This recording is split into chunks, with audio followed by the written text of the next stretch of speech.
Hey guys. Okay, one second. I'm trying to make sure. And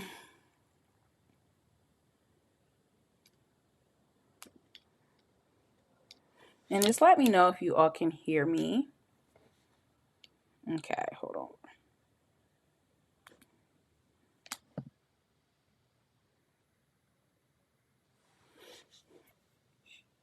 All right.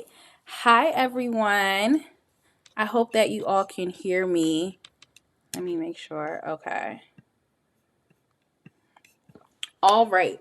So we're going to go ahead and get started. Hi everyone. My name is Deja Monet, and I'm a publicist. And pretty much what I do is I help my clients who are industry disruptors get featured in the press so that they can get in front of the right audience. Hey everyone, come in. Let me know if you guys can hear me.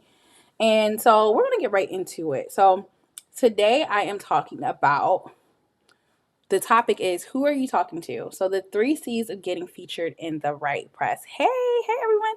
So before I get into the details of the topic, I want you all to make sure that you are downloading my Get Featured checklist. It's a free checklist that will pretty much lay the foundation of the things that you need to have in place for getting press for your brand. So make sure you download that checklist. So if you're watching this on Instagram, you can just click the link in my bio to download it. And if you're watching it somewhere else, I put it in the description box. So make sure you guys download that.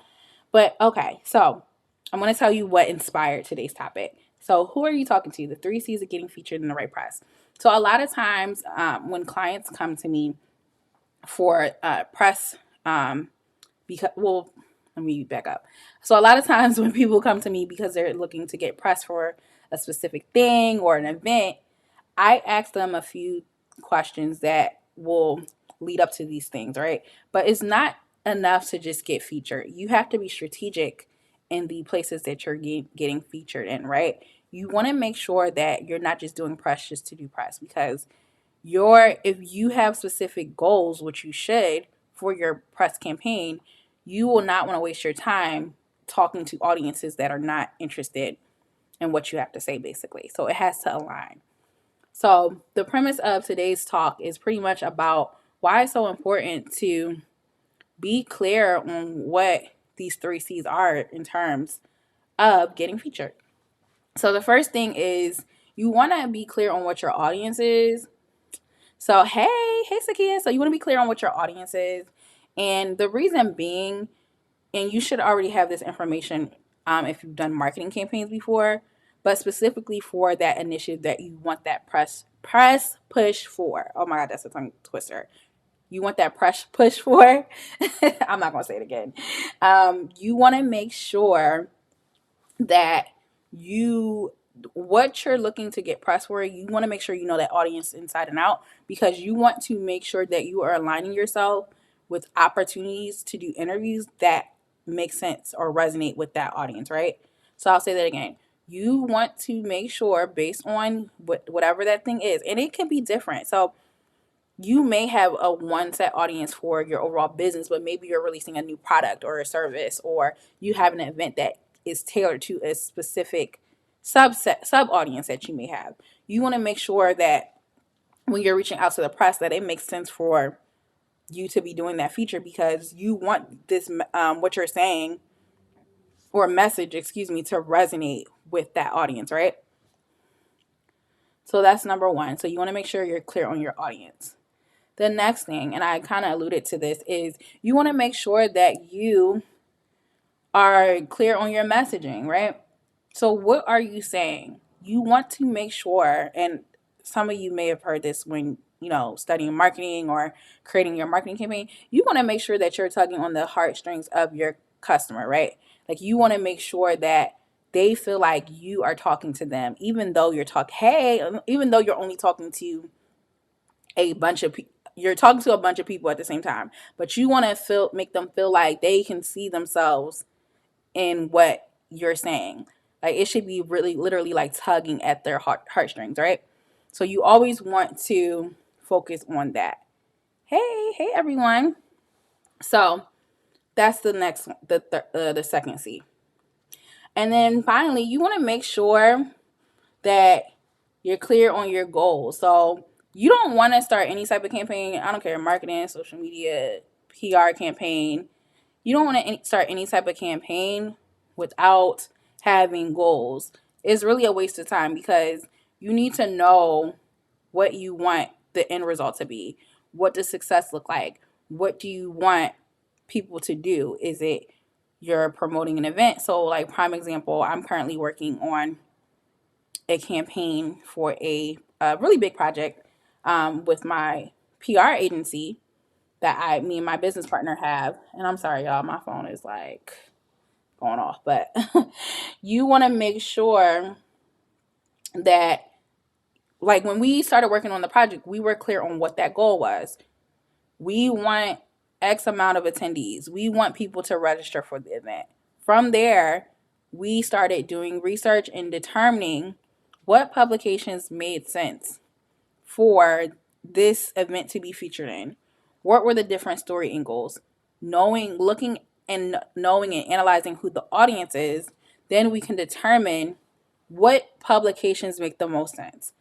Um, Again, to just give you more context with this specific event, as an example, this is the event related to social justice. This is an event about, you know, race and racial issues and things like that.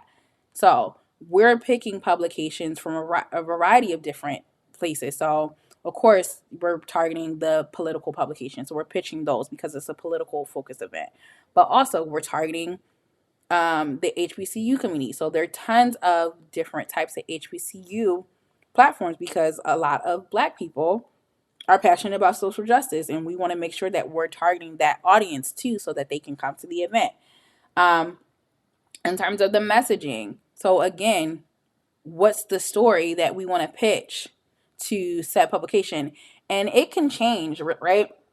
So your messaging can change depending on who you're targeting, but it's like it's like many stories within a larger story, right? You're not like making up completely different stories based on that outlet, but they all support each other. They're all related. So that's why it's just so important to make sure that, like I said, which were the three C's. So you want to make sure you're clear on your audience, clear on your messaging, hey, your goals, because if you don't have those three components together, you're not going to be happy with your results, because I've had people say to me when they've tried to do PR on their own, oh, I didn't get the results that I was looking for. It's probably because one of these things were missing, right?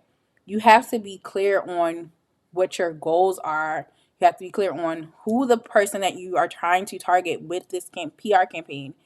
And you got to make sure your messaging aligns, because you want to make sure you're talking to that specific person that you want to inspire or motivate to take whatever action, whether it's to buy something, whether it's to register, whether it's to sign up for your email list.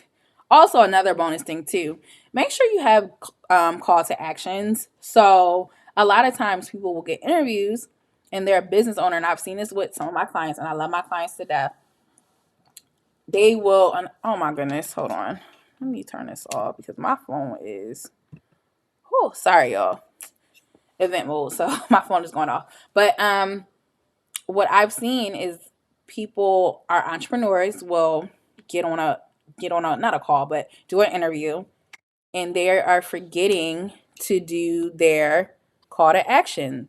They're forgetting to say, hey, where can I follow up with you after this? Or, hey, you can connect with me on social media. Say something. You can connect with me on social media. You can follow me, download, sign up for my freebie. Like I'm about to tell y'all, make sure you sign up for my Get Featured checklist by clicking the link in my Instagram bio or just clicking the link in the description.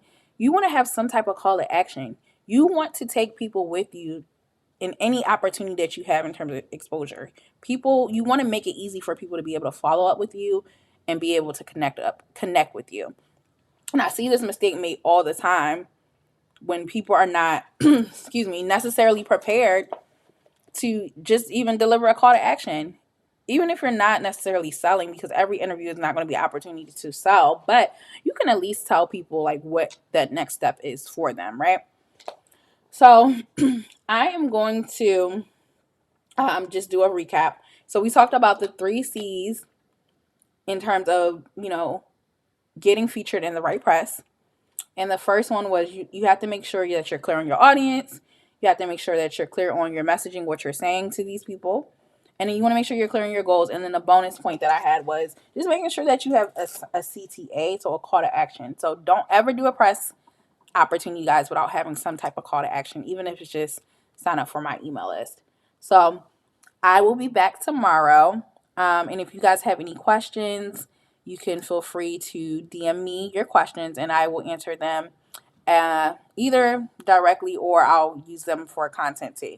So I'll do another live to answer those questions. So for content inspiration. But I will see you guys later, okay? Thank you guys. Bye.